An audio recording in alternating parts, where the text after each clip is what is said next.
It's Rhema Breakfast. You're with Andrew and Kat. And back in 2010, Sam Matagī was working as a power lineman when 14,000 volts surged through his body. As a result, both of Sam's hands were amputated. But despite the struggles, Sam has become a voice of encouragement to those who have been through similar circumstances. And we're delighted to have Sam join us this morning. G'day there, mate. Thanks for having me. So good to have you on the show. Now, I understand you come with another name as well. What's your other name? So when I was in the hospital, I came up with a name for my YouTube channel, and it's No-Handed Bandit. I tried to kind of rhyme, but couldn't find anything that rhymes with no-handed except bandit. So, I mean, it's an amazing sign that already going through something as traumatic as that, you're looking for something positive, looking for something to laugh about. Do you find other people kind of even struggle to know how to relate when they hear of a story like yours? Definitely. One of the things is when you reach out to shake a hand and you can see them going, what do I do? What do I do? And so people, when they look at you, at first they're looking at your disability. And so sometimes, they struggle. Yep. Yeah. Well, you have an incredible story and we'd love to hear about this because I can't begin to imagine what it was like for you one moment doing your job, the next minute waking up in hospital. So take us back. What was it like for you going through this? I think it was super difficult in the very beginning. Like, I couldn't imagine living a life without hands because the world is built for people with hands. And I think one of the first things that came to my mind is they always talked about the scripture, 1 Corinthians 10:13. And it basically says that you're not going to have a trial or a temptation that you can't overcome because God prepared a way already. So with that, then that gave me a little bit of hope. And then also, like, not thinking about myself, but thinking about others helped out a lot too, is what can I do to help other people that are in this situation not feel the desperation that I was feeling at that moment. Yeah, because it's often in those moments, right, that you don't even realize that there's another world of people out there suffering, right? Until you're in hospital and faced with something like that. You don't even think, there's like a world of people that are stuck here and sometimes forever, right? They don't even leave hospital. And so it takes that moment to realize the gravity of the situation, but also the hopelessness without faith as well. That's right. I think so. I think that what was I gonna say? This is edited, right? Yeah. I was gonna say that sometimes when we get in a traumatic situation, just thinking about ourselves only will lead us down this spiral of depression. And when we can think outside of ourselves and help other people, then it becomes more about helping. And then you become a tool in God's hands to help other people. And you find, too, people start to share their stories as well. And, I mean, although my experiences doesn't completely merge up with yours, I do know that when you go through something, one of your big questions can be, why me? Like, why did this happen to me? And being open about that story, you start to hear from other people, go, it's not just me. Like, everybody gets their thing. And unfortunately, this is mine. But in some cases, you look at other people's story and go, you know what? I'll take what I got. Yeah, that's true. I've seen that many times.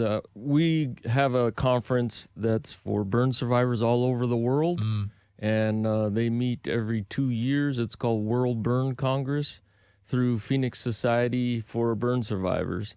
And when you go there, you're seeing all kinds of different situations where you're like, I'm glad it was what it was and not what happened to there. Yeah. And I think everyone's trials, they're built to handle it. God knew that they were going to go through those trials and they're ready. They just don't know it. And it depends on them to dig deep and find that purpose. That's right, because pain without purpose is unbearable. But pain with a purpose makes it, sufferable, right? And when you were going through that, because I'm just thinking about what happened. I mean, it's a miracle you're even here, right?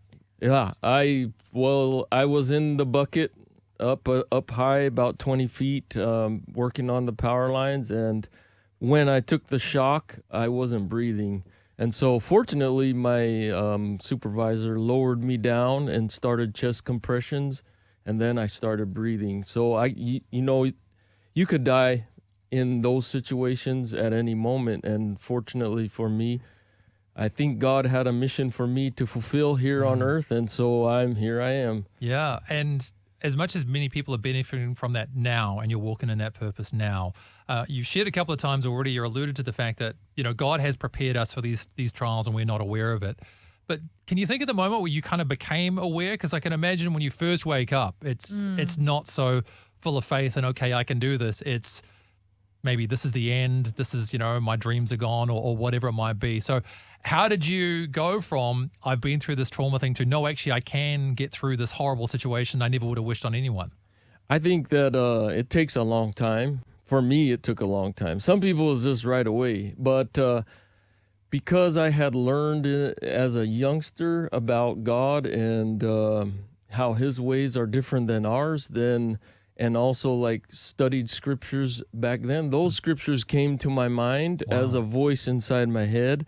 And so although I had voices of doubt, oh my gosh, I can't do this. Oh my gosh, what? Why me? That kind of questioning. Then there's these other voices that are battling back and saying, you can do this.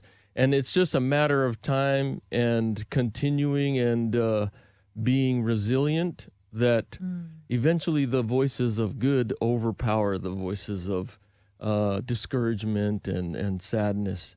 And so it took me I'm coming up on 15 years. My accident happened December 13, 2010. So it's 4 days from now, it'll be my 15-year, we call it a burniversary. Well, happy burniversary. Yeah. How do you celebrate that? Is it Yeah, in the light of what you're achieving right now, I mean, it's commendable to say the least. But let's talk about your mission right now. So what are you hoping to achieve with the Burns Support Group Charitable Trust? As far as the Burns Support Group Charitable Trust, I'm so grateful for them that they brought me over here. Every area and region has different types of burn survivors, and some burn survivors are, they have face disfigurement. Others are amputees like myself, and there is some amputees here that I want to encourage and tell them that they can do this. And that's why I'm here, is pretty much to show everyone that, hey, if I can do this, you can do it too. Irregardless of what types of injuries they have, I believe that they're still here on earth and they need to fulfill their mission. So cool. Yeah, God has a purpose for each and every one of us, no matter what kind of limitations we have. So thank you so much for sharing a bit of your story with us. We so appreciate your time today. Yeah, thank you for having me. It was a pleasure. Kia ora, and thank you so much for joining us today. What an incredible story that was. And there's more like it too if you click here. In fact, our channel has tons of stories that can inspire you and encourage you, let you know what life is like in Aotearoa and around the world. So maybe you want to subscribe by clicking here.